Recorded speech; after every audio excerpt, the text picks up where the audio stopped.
Good evening friends, मैं हूं अमर मिश्रा। आपको पढ़ाऊंगा मैं आज की क्लास में बायोलॉजी। लूसेंट के क्वेश्चन आंसर हैं ये। आपको मैं पहले दिखा देता हूं। ये देखिए क्वेश्चन नंबर 1 से जीवन की मूलभूत इकाई से लेकर और नीचे आप नीचे जाते जाएंगे आपको यहाँ क्वेश्चन नंबर 20 तक मिलेंगे। ठीक, तो मैं 20 क्वेश्चन डेली कराऊंगा आपको जब तक आपके एग्जाम हो नहीं जाते। जब तक क्या, मैंने एक सीरीज़ बनाई है कि मैं 2500 क्वेश्चन कराऊंगा साइंस के, जो 2500 मोस्ट इंपॉर्टेंट हैं, जो किसी न किसी एग्जाम में आए हैं।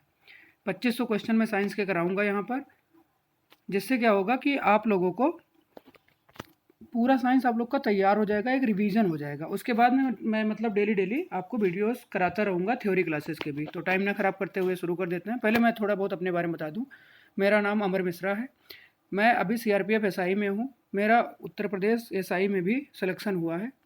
उसके पहले भी कई सारे एग्जाम मैंने निकाले हैं, वो मैं किसी एक वीडियो में अपने परिचय के बारे में बता दूंगा। अभी फ़िलहाल मैं CRPF SI में हूँ और UPSI का मेरा मेडिकल होने वाला है। ठीक है, शुरू करते हैं। जीवन की मूलभूत इकाई क्या है? क्वेश्चन नंबर 1 यहाँ पर देखिए, यह है कि जीवन की मूलभूत इकाई क्या है। आपको बताना है कि अब यहाँ पर समझने की कोशिश कीजिए। ऑप्शन पहले देख लेते हैं। कोशिका, अंग, ऊतक, नाभिक। तो सबको पता होगा कि सबसे पहले क्या बनता है। सबसे पहले सेल होता है। ठीक, किसी भी अगर जीवित जीव की सबसे छोटी इकाई क्या है, जैसे अगर मैं पूछूँ कि किसी भाषा की सबसे छोटी इकाई क्या है, तो ध्वनि है। ध्वनि जैसे लेटर। अब मान लीजिए इंग्लिश अल्फ़ाबेट की बात करें तो क्या है, सबसे पहले ए है, पी है, ठीक, सी है। तो मतलब ये उसकी सबसे छोटी इकाई है, तो इसको भाषा की हम मूलभूत इकाई मान सकते हैं। ऐसे ही जो जीवन की मूलभूत इकाई है वो है सेल, क्योंकि सेल से ही आगे सारी चीज़ें बनती हैं। सबसे पहले बना है सेल। सेल मतलब कोशिका। उसके बाद जब सेल का डिवीज़न होता है तो कई सारे सेल बनती हैं और उनसे फिर उन सेल से बनता है टिश्यू। टिश्यू मतलब ऊतक। और फिर जब टिश्यू, कई सारे टिश्यू का फिर आपस में मिल जाते हैं तो बनता है ऑर्गन। ऑर्गन मतलब अंग। और फिर जब कई सारे ऑर्गन आपस में मिल जाते हैं तो बनता है ऑर्गन सिस्टम। जैसे सर्कुलेटरी सिस्टम हो गया, अब उसमें देखिए कई सारे अंग जुड़े होते हैं। जैसे आपकी वेंस जुड़ी होती है, नसें, आपका हार्ट जुड़ा होता है, आपका ब्लड जुड़ा होता है, तो पूरा मिला के बनता है सर्कुलेटरी सिस्टम। तो ये हो गया ऑर्गन सिस्टम। उसके बाद बनती है पूरी पूरी आपकी बॉडी। तो सबसे पहले यहाँ पे देखिए नंबर 1 पर क्या आ रहा है, सेल। नंबर 2 पे क्या आ रहा है, टिश्यू। तो पहला यहाँ पे क्या है, सेल है। जीवन की मूलभूत इकाई क्या है, सेल मतलब कोशिका।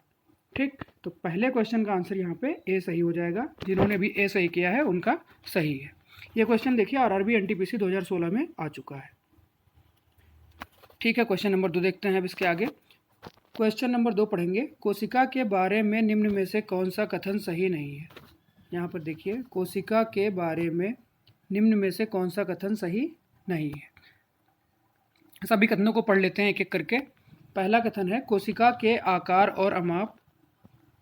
कोशिका के आकार और अमाप। आकार और अमाप को इंग्लिश में कहते हैं शेप एंड साइज। ठीक, इंग्लिश वालों के लिए मैं जो थोड़ा कठिन वर्ड होंगे उसका मैं ट्रांसलेट कर दूंगा। कोशिकाओं के आकार और अमाप विशिष्ट कार्य से संबंधित होते हैं। ऑप्शन बी है, कुछ कोशिकाओं के बदलते आकार होते हैं। ऑप्शन सी है, प्रत्येक कोशिका में निष्पादन की अपनी क्षमता होती है। ऑप्शन डी है, सभी देह ऊतकों में एक ही प्रकार की कोशिकाएं विद्यमान होती हैं। चलिए यहाँ पर समझने की कोशिश करते हैं। जिसको आता है वो अपना आंसर लगा लेगा, बाद में मिला लेगा। कोशिकाओं के आकार और अमाप विशिष्ट कार्य से संबंधित होते हैं। आप बताइए, क्या सभी कोशिकाएं एक ही तरह की होती हैं, एक ही काम करती हैं? नहीं। एग्जाम्पल के लिए, आपका हार्ट है, आपका हेड है, आपकी आंखें हैं, आपके पैर हैं। आपकी आंखें और आपकी पैर एक ही काम नहीं करती हैं और वो अलग अलग कोशिका से मिलकर बनी है। ठीक, ऐसे ही आपका सर और आपका पेट, उधर एक ही काम नहीं करता है और ना ही वो एक ही शेप एंड साइज का है। तो मतलब उसका आकार भी भिन्न है और उसका अमाप भी भिन्न है और दोनों के अपने अलग अलग विशिष्ट कार्य हैं। तो ये स्टेटमेंट क्या है, ट्रू है। तो स्टेटमेंट 1 इज ट्रू। कहने का मतलब है कि हमारा जो ऑप्शन ए है ये सही है और इसमें बताना है हमको कौन सा सही नहीं है। मतलब ये ऑप्शन सही नहीं है। ये देखिए कट कर दिया मैंने। ऑप्शन बी में देखते हैं, कुछ कोशिकाओं के बदलते आकार होते हैं। अब ये देखिए, पहले ही मैंने एक्सप्लेन किया है कि कोशिकाओं के बदलते आकार होते हैं। दूसरा मैं एग्जाम्पल देता हूँ। सर्कुलेटरी सिस्टम में आप पढ़ेंगे ब्लड के अंतर्गत होती है एक WBC। WBC क्या करता है, जब भी फॉरेन इन्वेडर्स आते हैं हमारे बॉडी में, इन्वेडर्स का मतलब यहाँ पे वायरस से है, फंगाई से है। जब भी कोई फॉरेन इन्वेडर्स हमारे बॉडी में इंटर करता है तो WBC करता क्या है कि उन इन्वेडर को मारने के लिए अपना, जैसे मान लीजिए WBC का शेप है, अमीबा लाइक स्ट्रक्चर होता है इसका। अमीबा लाइक स्ट्रक्चर इसलिए कहते हैं क्योंकि अमीबा का भी कोई सर्टेन स्ट्रक्चर होता ही नहीं है। तो कहने का मतलब या तो कह दो कि कोई स्ट्रक्चर नहीं होता है डब्ल्यूबीसी का। डब्ल्यूबीसी मतलब हिंदी वाले समझेंगे श्वेत रक्त कणिकाएं, इंग्लिश में होता है व्हाइट ब्लड सेल्स। ठीक, तो या तो इसका ये कहें कि इसका कोई अपना स्ट्रक्चर ही नहीं है, या फिर कहें कि ये अपना स्ट्रक्चर बदलता रहता है। तो डब्ल्यूबीसी मान लीजिए ये डब्ल्यूबीसी का स्ट्रक्चर है।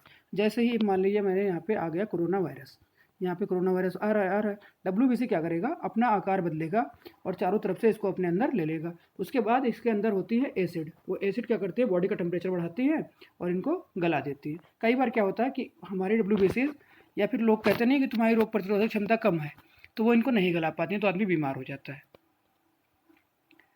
अब यहाँ पर कुछ कोशिकाओं के बदलते आकार होते हैं, ये आपने समझ लिया, कोशिका के आकार बदलते होते हैं डब्ल्यूबीसी के माध्यम से मैंने आपको समझाया। तो ये भी स्टेटमेंट ट्रू है, मतलब ये भी यहाँ पर क्वेश्चन के हिसाब से गलत हो जाएगा। ऑप्शन सी देखते हैं। सी में है प्रत्येक कोशिका में निष्पादन की अपनी क्षमता होती है। देखिए निष्पादन क्या मतलब होता है, निष्पादन का मतलब होता है रीजनरेशन, इंग्लिश में इसको कहेंगे रीजनरेशन। अब हिंदी वाले समझे निष्पादन क्या है। मैं कहूँ जैसे मान लीजिए आप एक पोटैटो है, तो पोटैटो आपने उगाया, फिर पोटैटो आपने काट के फेंक दिया, वो दोबारा से उग गया, वो हो गया रीजनरेशन की पावर।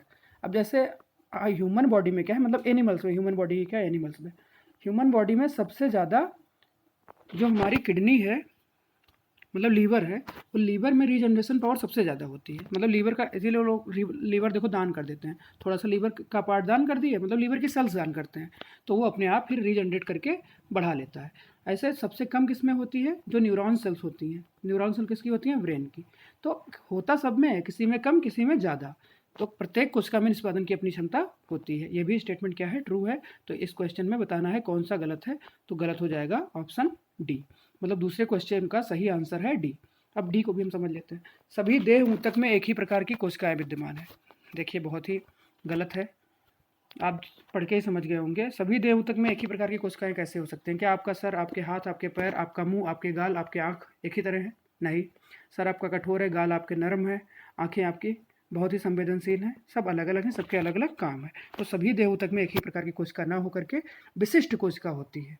ठीक, देखिए ऑप्शन ए और ऑप्शन डी आपस में कंट्राडिक्टरी हैं। अगर आपको पता है कि ऑप्शन ए सही है तो ऑप्शन डी गलत होगा। पहले ऑप्शन ए को समझिए, कोशिका के आकार और माप विशिष्ट कार्य से संबंधित होते हैं। यहाँ सभी देह ऊतक में एक ही प्रकार की कोशिका होती है। दोनों कंट्राडिक्टरी हैं। पहले तीन ऑप्शन सही हैं। ये क्वेश्चन आपको ऐसे भी पूछा जा सकता है, एक एक ऑप्शन को देखे एक क्वेश्चन। तो पहले तीन ऑप्शन सही हैं और डी ऑप्शन गलत है। एनडीए 2011 में आया है, एनडीए यूपीएससी कराती है। ठीक, तो आपने यूपीएससी का एक क्वेश्चन सही कर लिया है, ऑप्शन डी है। क्वेश्चन नंबर 3 पे आते हैं। निम्नलिखित में से कौन सा कोशिकांग पादप कोशिका में पाया जाता है किंतु जंतु कोशिका में नहीं पाया जाता है? देखिए क्वेश्चन 3, निम्न में से कौन सा कोशिकांग पादप कोशिका में पाया जाता है किंतु जंतु कोशिका में नहीं पाया जाता है? Chloroplast, endoplasmic reticulum, option C है माइटोकॉन्ड्रिया और ऑप्शन डी है राइबोसोम्स। पहले सबके बारे में थोड़ा थोड़ा जान लेते हैं।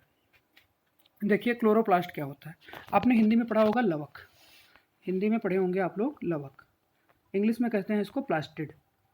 तो लवक और प्लास्टिड हैं क्या? प्लास्टिड तीन तरह के होते हैं, आपको हम समझा देते हैं। प्लास्टिड होता है तीन तरीके का, प्लास्टिड या लवक, उसमें से क्लोरोप्लास्ट भी एक उसका पार्ट है। तीन तरह के होते हैं ये, क्लोरोप्लास्ट, क्रोमोप्लास्ट और तीसरा होता है ल्यूकोप्लास्ट।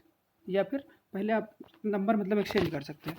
देखिए क्लोरो जहाँ भी होगा, क्लोरो जैसे क्लोरोफिल वो होता है ग्रीन, क्लोरो मीन ग्रीन। प्लास्ट लवक अभी मैंने बताया प्लास्टिक, तो इसको पर्णहरित भी कहते हैं। ठीक, पर्णहरित या फिर ग्रीन कलर रहेगा तो उसमें होगा क्लोरोप्लास्ट। दूसरा मैंने बताया ल्यूकोप्लास्ट, ल्यूको मतलब होता है वाइट। अगर आपको वर्ड पता है, मैं इंग्लिश भी आपको पढ़ाऊंगा तो उससे आप मीनिंग निकाल सकते हैं। ल्यूको मतलब होता है वाइट, ल्यूकोप्लास्ट, ल्यूकोप्लास्ट।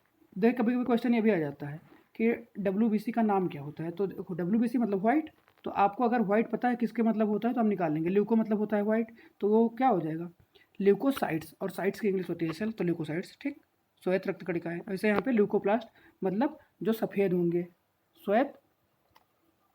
ठीक, तीसरा आता है क्रोमोप्लास्ट, क्रोमोप्लास्ट मतलब जिसमें कोई कलर ना हो, सफ़ेद और हरा छोड़ के, बाकी कोई कलर हो, सफ़ेद और हरा ना हो, जैसे लाल है, बैगनी है, नीला है, काला है, ये सारे कलर आ जाएंगे क्रोमोप्लास्ट।